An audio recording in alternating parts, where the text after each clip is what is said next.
Ako nga pala si Axel, pero ang tawag nila sa akin ay Bornok. Ngayong araw po, mamamasyal kami ni Neneng. Binigyan po kami ni Sir Ray paraon ng panggastos. Ito na po kasi yung huling araw na magkakasama kami ni Neneng. Uuwi na po kasi sila ng Fairview. Nagtrabaho lang kasi dito yung mama niya sa Malabon, kaya ako siya nakilala. Makasama si Neneng. Ang isa sa pinakamagandang nangyari sa bakasyon ko. Dahil sa kanya, naranasan kong magkaroon ng parang tunay kong kapatid. Siya lang kasi yung kalaro ko na hindi ako inaway. Marami na ako naging kasamang kaibigan lalaki. Pero lagi nila ang binubuli.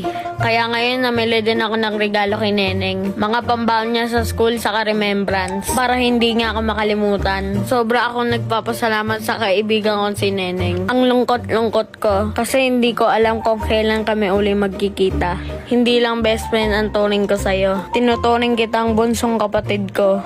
Lahat to, Neng, para sa'yo. Sana tumaba ka na ha.